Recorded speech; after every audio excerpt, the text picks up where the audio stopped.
आज बनाते हैं बहुत ही टेस्टी और हेल्दी पराठा, जो कि मिनटों में तैयार हो जाती है, टेस्टी भी होती है और हेल्दी भी होती है, जिसे आप बच्चे के लंच बॉक्स में और हस्बैंड के लंच बॉक्स में आप इसे दे सकते हैं। बहुत ही टेस्टी होती है, बहुत ही जल्दी बन जाती है, साथ ही ये हेल्दी भी है, तो आप इसे ज़रूर से ट्राई करिएगा। बहुत ही अच्छी रेसिपी है। तो चलिए स्टार्ट करते हैं इसे। तो इसे बनाने के लिए हमने लिए हैं यहाँ पर 3 मूली, जिसे मैंने अच्छे से ग्रेटर में ग्रेट कर लिया है। 3 बड़े हमने अनियन को भी ग्रेट कर लिया है कद्दूकस में, और यहाँ पर पपीता को भी मैंने ग्रेट कर लिया है। 3 से 4 हरी मिर्च ली है, और यहाँ पर देखिए 3 बड़े हमने आलू को अच्छे से ग्रेट कर लिया है। तो इस तरह से लच्छे तैयार कर ले और पानी में डाल लें, ताकि जो आलू काला ना हो। तो आज इन सभी को मिला करके हम एक हेल्दी सी पराठा बनाएंगे, जो कि टेस्टी भी है और हेल्दी भी है, मिनटों में बन भी जाती है। तो यहाँ पर मैंने लिए हैं आधा किलो के करीब में आटा, गेहूं का आटा। अब इसे और हेल्दी बनाने के लिए हम यहाँ पर ले लेंगे एक छोटी बाउल के हिसाब से यहाँ पर हमने बेसन लिया है। तो ये पूरी तरह से ऑप्शनल है, आप इसमें ऐड करें वरना स्किप भी कर दें। अब हम यहाँ पर ले लेंगे कलौंजी और अजवाइन का। तो 1 बड़े चम्मच हमने यहाँ पर अजवाइन और कलौंजी लिया। इस तरह से हथेली पर मिला लें और ऐड कर लें। टेस्ट के अकॉर्डिंग हम इसमें नमक ऐड करेंगे। पिंच भर हम यहाँ पर थोड़ी सी हल्दी ऐड करेंगे, और थोड़ी सी हम इसमें खड़ी जीरा ऐड करेंगे, जिससे कि ये टेस्टी भी बनेगा और हेल्दी भी बनेगा। तो अब इन सब में हम अच्छी तरह से अपने सारे ये ग्रेट किए हुए वेजिटेबल्स ऐड कर लेंगे। तो ये बहुत ही हेल्दी बनने वाला है, मिनटों में बन जाता है, हेल्दी भी होता है। तो आप इसे ज़रूर से ट्राई करें। आप इसे किसी भी चटनी या फिर अचार या फिर किसी भी सॉस केचप के साथ एंजॉय कर सकते हैं।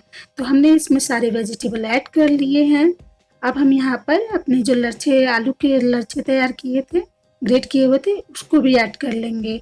तो आप इसमें अपनी मनपसंद की कोई भी वेजिटेबल्स ऐड कर सकते हैं। अब हम यहाँ पर टेस्ट के लिए डाल देंगे थोड़ी सी कसूरी मेथी। तो आप इसमें हरा धनिया पत्ता भी ऐड कर सकते हैं, इससे जो है टेस्ट बहुत अच्छा आएगा। तो अब हम यहाँ पर 2 चम्मच बड़े चम्मच से रिफाइंड ऑयल डाल देंगे, ताकि ये जो है सॉफ्ट बने। अब इन सभी चीज़ों को अच्छे से हमें मिक्स कर लेना है। तो फ्रेंड्स, अब हम इसमें 1 बूंद भी पानी नहीं ऐड करेंगे, बस इन्हीं सब चीज़ से हम इनको अच्छी तरह से डो रेडी करेंगे। क्योंकि जो वेजिटेबल्स में है एक्स्ट्रा मॉइस्चर होता है, तो आप इसमें पानी नहीं ऐड करिएगा। इन्हीं सब से देखिए हमारा ये डो रेडी हो चुका है। तो इस तरह से मसलने के बाद में आप इसे ज़रूर से बनाइएगा फ्रेंड्स, ये बहुत ही अच्छी बनती है। तो देखिए ये हमारा डो रेडी हो चुका है। तो इस तरह का ही डो होगा। अब हम इसे ढक करके 10 से 15 मिनट के लिए साइड रख लेंगे, ताकि ये जो बहुत ही अच्छी तरह से सेट हो जाए। तो देखिए आटा जो है हमारा अच्छी तरह से सेट हो चुका है। तो अब हम पराठे इनके बनाएंगे। तो अब हम छोटे बॉल के हिसाब से लोई ले लेंगे, देखिए इस तरह से, और इसे चिकना कर लेंगे हथेली पर। तो फ्रेंड्स, आप इसे बनाएं, ज़रूर बनाएं, बहुत ही टेस्टी होगी।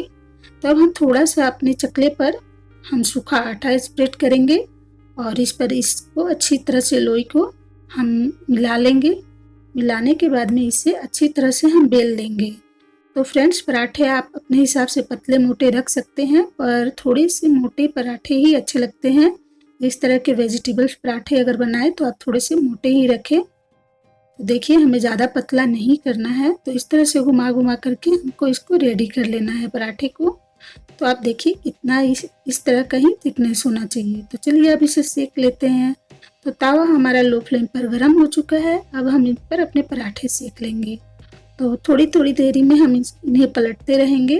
तो जब नीचे गोल्डन हो जाए, तो अब हम क्या कर लेंगे, रिफाइंड ऑयल लगा लेंगे। आप चाहे तो बटर लगा लें या फिर घी लगा लें, ये आपकी मर्जी है। तो इस तरह से हमें दोनों साइड में अच्छी तरह से गोल्डन ब्राउन होने तक इनको सेक लेना है।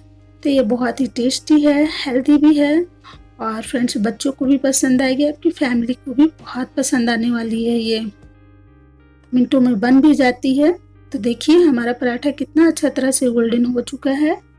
तो इसी तरह से हमें अपने पराठे रेडी कर लेने हैं। देखिए अब इसी तरह से हम अपने सभी पराठे को सेक लेंगे। तो उलटते पलटते रहें और इस तरह से रिफाइंड ऑयल लगा लें।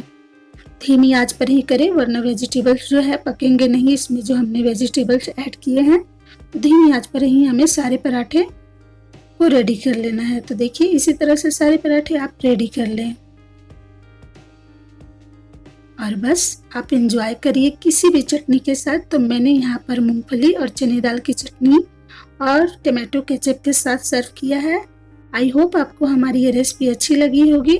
मिलते हैं एक नई रेसिपी के साथ फ्रेंड्स, तब तक से आप इंजॉय करें। बाय।